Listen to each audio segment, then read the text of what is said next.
আসসালামু আলাইকুম। হিসাব বিজ্ঞান ক্লাসে আপনাদেরকে স্বাগতম। ঈদ মুবারক। আশা করি আপনাদের ঈদ ভালো কাটছে।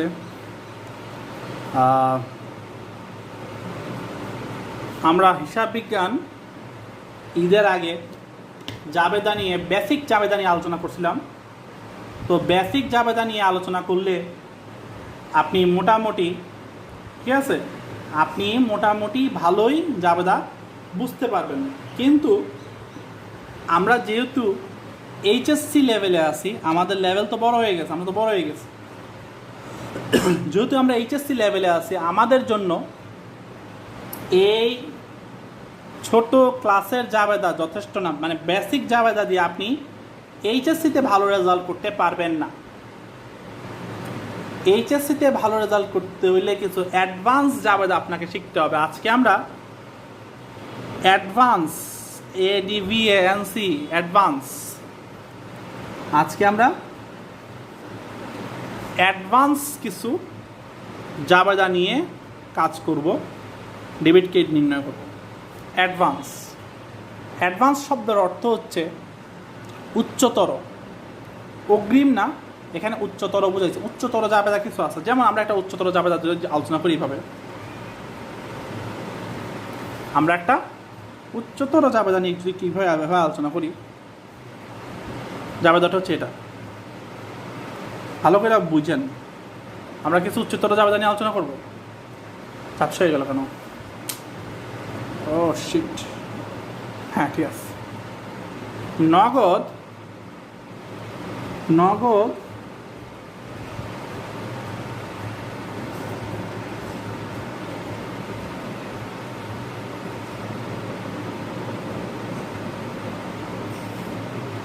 ঝাপস হয়ে যাচ্ছে বারবার, কিসের কারণে হয় আল্লাহ জানে, আবার হঠাৎ করে ঠিক হয়ে যায়। আচ্ছা, আমরা কিছু অ্যাডভান্স জাবেদা নিয়ে আলোচনা করব। তো অ্যাডভান্স জাবেদার মধ্যে প্রথম যে জাবেদা নিয়ে আমরা আলোচনা করব, যেটা সবসময় বেশিবার আসে, সেটা হচ্ছে নগদ 1000 টাকা। নগদ 1000 টাকা, নগদ 1000 টাকা, ঠিক আছে। 500 টাকার নগদ 1000 টাকা, 500 টাকার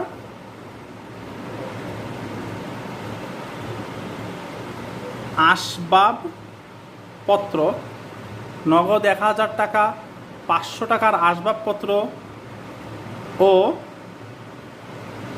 200 টাকা ঋণ নিয়ে ব্যবসা শুরু করা হলো। ঋণ নিয়ে ব্যবসা শুরু করা হলো, ব্যবসায় শুরু করা হলো।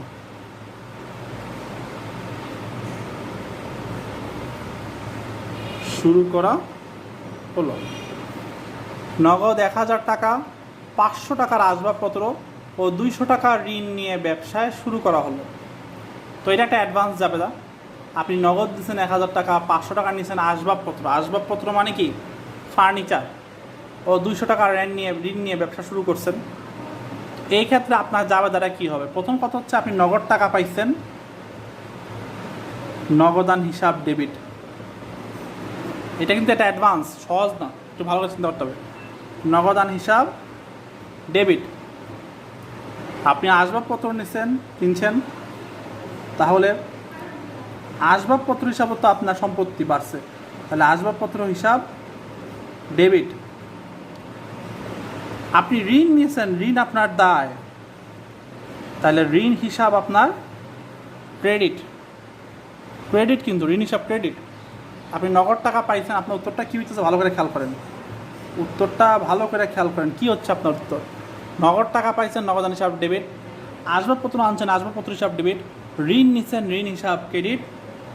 আর এই দুটোটা যে জিনিস আনছেন, এগুলো হচ্ছে আপনার মূলধন, তাহলে আপনার মূলধন হিসাব ক্রেডিট। মূলধন হিসাব কি? ক্রেডিট। এই অঙ্কটা করার সময় আমি আপনাদেরকে একটা উপদেশ দিব, নিচের থেকে টাকাটা বসাইবেন। এরকম যদি কোনো এন্ট্রি পান, তাহলে আপনার অঙ্কটা করতে খুবই সুবিধা হবে, নাহলে অঙ্ক প্যাঁচ লাগাই দেবেন। কারণ আপনি যখন প্রথমে দেখবেন নগদ 1000 টাকা, আপনি 1000 টাকা লিখা ফেলাবেন, কিন্তু 1000 টাকা না, কিন্তু অঙ্ক চেঞ্জ হবে। আপনি প্রথমে দেখেন আপনার মূলধন কত। মনে রাখবেন ঋণ কিন্তু আপনার মূলধন না। মূলধন হইল, ঋণ হচ্ছে আপনার দায়। মূলধন হইল আপনি ব্যবসা শুরুতে যে জিনিসগুলো নিজে নিয়ে আসেন।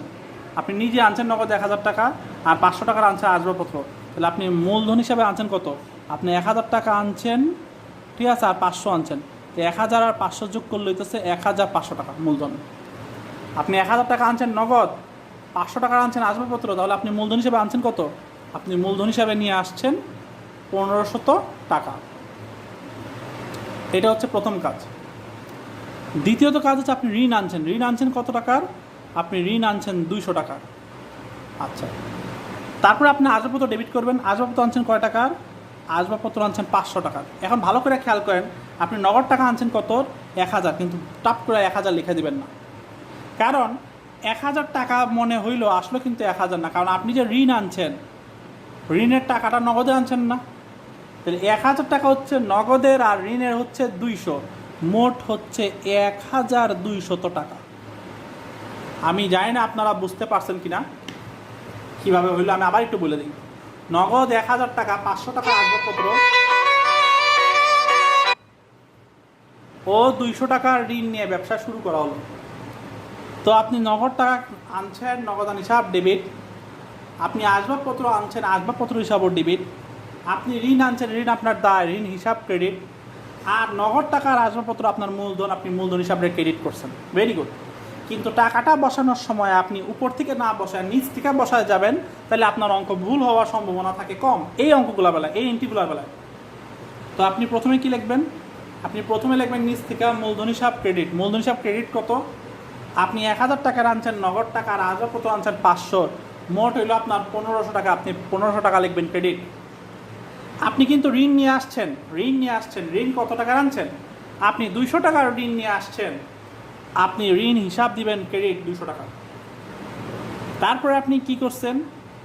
আপনি একটা আসবাবপত্র কিনছেন, এই আসবাবপত্রের দাম হচ্ছে 500 টাকা, আপনি আসবাবপত্র হিসাব ডেবিট করছেন 500। আপনি নগদান হিসাব কি করছেন? ডেবিট করছেন, কিন্তু নগদান হিসাবের টাকা কত? নগদান হিসাব হচ্ছে 1000 টাকা আর ঋণের হচ্ছে 200, মোট হলো 1200 টাকা নগদান হিসাব, এটা ডেবিট করবেন। এইভাবে আপনাকে অ্যাডভান্স লেভেলে যাবেদা করতে হবে, কারণটা হচ্ছে আপনাকে কিন্তু অ্যাডভান্স লেভেলে যাবেদা এই কারণে করতে হবে, আপনারা এইচএসসিতে আছেন, আর এইচএসসির মধ্যে আদো যাবেদা আসবে না, একটু হার্ড যাবেদা আসবে। আর একটু হার্ড যাবেদা আসলে আপনাদেরকে হার্ড শিখতে হবে। আমি আশা করি আপনাদেরকে আমি বুঝাইতে পারছি। আসেন 2 নম্বর অঙ্কে। 2 নম্বর অঙ্কটা আসেন, ঠিক আছে? 2 নম্বর অঙ্কটা কি একটু ভালো করে খেয়াল করেন।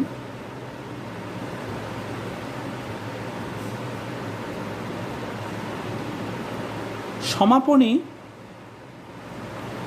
মজুদ পণ্য, ভালো করে বুঝতেছেন? সমাপনী মজুদ পণ্য 50,000 টাকা, সমাপনী মজুদ পণ্য 50,000 টাকা, যার মধ্যে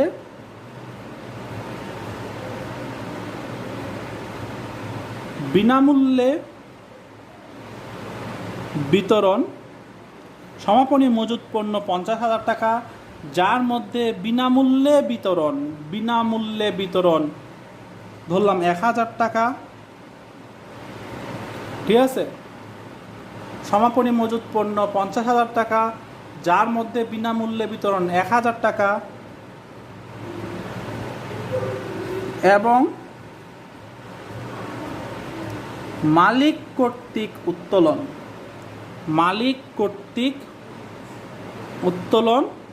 1000 টাকা। একটু বুঝেন, আমার কথাটা বুঝেন, তারপরে অঙ্ক করেন। অঙ্ক তো বুঝাই দিন। সমাপনী মজুদ পণ্য 50,000 টাকা হইতেই পারে। আর যদি এখানে মধ্যে দুইটা থাকতো, ক্রয় মূল্য এবং বাজার মূল্য, মনে রাখবেন যেটা কম সেটা। সমাপনী মজুদ পণ্যের বেলায় ক্রয় মূল্য এবং বাজার মূল্যের মধ্যে যেটা কম সেটা নেবেন। তাহলে সমাপনী মজুদ পণ্য এখানে 50,000 টাকা ডাইরেক্ট বলা আছে। সমাপনী মজুদ পণ্য হলো 50,000 টাকা, যার মধ্যে বিনামূল্যে বিতরণ হচ্ছে 1000 টাকা, অর্থাৎ আপনি ফ্রি দিয়ে দিচ্ছেন। কথাটা বুঝছেন? তাহলে 3টা ঘটনা ঘটছে। একটা হচ্ছে আপনার ঘরে স্টক ছিল, কথাটা বুঝেন আগে, ইংলিশটা বুঝেন, বাংলাটা বুঝেন, তারপরে আপনি আনসার করতে যাবেন। হঠাৎ করে ঠাস আনসার করতে যাবেন না, কারণ অ্যাডভান্স লেভেলে যে জাবেদাগুলো আছে এগুলোর মধ্যে ভুল হয় 100% বেশি। অ্যাডভান্স লেভেলের যে জাবেদাগুলো আছে এগুলোর মধ্যে ভুল প্রচুর হয়, কারণ আপনারা বুঝেনি না আনসার করে দেন টাস করে। আনসার করতে যায় না, আগে বুঝেন। আপনার সমাপনী মজুদ পণ্য ছিল 50,000 টাকা, ভেরি গুড। ওই টাকার মধ্যে সমাপনী মজুদ পণ্য মানে বাজারের লাস্টের দিক দিয়ে যে পণ্যটা আমার হাতে থাকে, বাজারে লাস্টের দিক দিয়ে যে পণ্যটা আমার হাতে থাকে সেটাকে বলা হয় সমাপনী মজুদ পণ্য।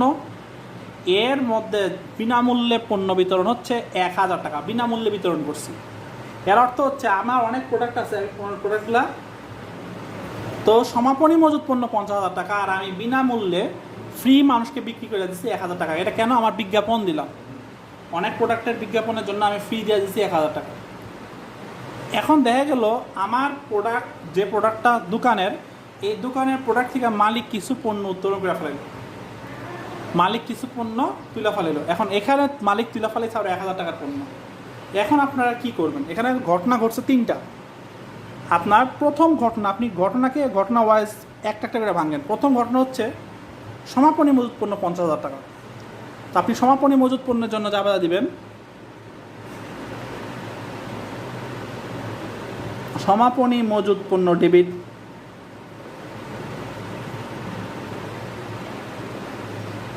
ক্রয় হিসাব ক্রেডিট। সমাপনী মজুদ পণ্য ডেবিট, ক্রয় হিসাব ক্রেডিট। কত টাকা? সমাপনী মজুদ পণ্য মূল্য ছিল কত? 50,000, লিখবেন 50,000 টাকা। একটা কাজ শেষ। 2 নম্বর কাজ হচ্ছে আপনার বিনামূল্যে পণ্য বিতরণ করছেন। বিনামূল্যে পণ্য বিতরণ করলে কিন্তু আপনার বিজ্ঞাপন দেওয়া হয়, তাহলে লিখবেন কি? বিজ্ঞাপন হিসাব ডেবিট, বিজ্ঞাপন হিসাব ডেবিট। কত টাকা? বিজ্ঞাপন হিসাব ডেবিট হচ্ছে আপনার 1,000 টাকা, আর বিজ্ঞাপনটা আপনার কমবে হচ্ছে ক্রয় থেকে, তাহলে ক্রয় হিসাব ক্রেডিট হচ্ছে আরও 1,000 টাকা। তাহলে বিজ্ঞাপন হিসাব ডেবিট আর ক্রয় হিসাব ক্রেডিট। বিনামূল্যে পণ্য বিতরণ করলে আপনার বিজ্ঞাপন দিতে হয়, তাহলে বিজ্ঞাপন হিসাব ডেবিট আর ক্রয় হিসাব ক্রেডিট। কারণ বিনামূল্যে পণ্য বিতরণটা আমার জন্য একটা বিজ্ঞাপন, বিনামূল্যে পণ্য বিতরণ আমার জন্য একটা বিজ্ঞাপন, তাহলে বিজ্ঞাপন হিসাব ডেবিট আর ক্রয় হিসাব ক্রেডিট। 3 নম্বর কাজটা হচ্ছে তারা বলছে যে মালিককে আমার কিছু পণ্য তুলে ফেলাইছে। তো মালিকের উত্তোলনের জন্য আপনারা লিখবেন উত্তোলন হিসাব ডেবিট, উত্তোলন হিসাব ডেবিট। আর আপনি যদি মালিক উত্তোলন করে ফেলাইছে আমরা লিখব ক্রয় হিসাব ক্রেডিট। তাহলে উত্তোলন হিসাব ডেবিট আর ক্রয় হিসাব ক্রেডিট, উত্তোলন হিসাব ডেবিট, ক্রয় হিসাব ক্রেডিট, আরও 1,000 টাকা। আশা করি আপনার অঙ্কটা বুঝতে পারছেন। তাইলে আমরা কি লিখলাম? সমাপনী মজুদ পণ্যের বেলা দিলাম সমাপনী মজুদ পণ্য ডেবিট, ক্রয় বিক্রয় হিসাব ক্রেডিট। বিজ্ঞাপন দিচ্ছেন এই কারণে লিখলাম বিজ্ঞাপন হিসাব ডেবিট, ক্রয় হিসাব ক্রেডিট।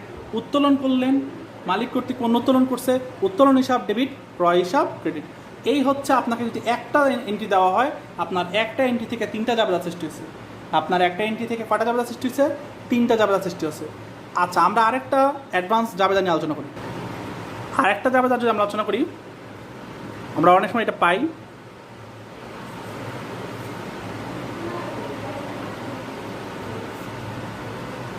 পণ্য ক্রয়, পণ্য ক্রয় মানে আমরা যে পণ্যটা আমরা ক্রয় করি, ঠিক আছে?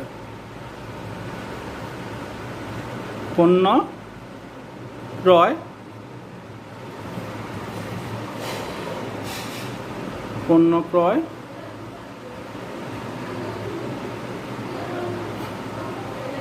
1,000 টাকা, পণ্য ক্রয় 1,000 টাকা, ঠিক আছে? নগদ প্রদান 500 টাকা, পণ্য ক্রয় 1,000 টাকা, নগদ প্রদান করছি 500 টাকা। চেক প্রদান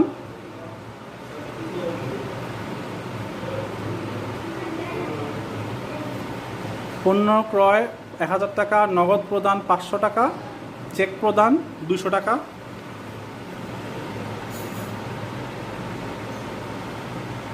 তাহলে আমার জাবেদাটা হচ্ছে কি? পণ্য ক্রয় 1,000, এর মধ্যে নগদে প্রদান করছি 500 টাকা আর চেকে প্রদান করছি 200 টাকা। তার মানে বোঝা গেল আমি 1000 টাকার মধ্যে নগদ টাকা দিচ্ছি 500, চেকে দিচ্ছি 200, তাহলে 500 আর 200 700 টাকা দেওয়া হয়েছে, 300 টাকা এখনও দেওয়া হয় নাই।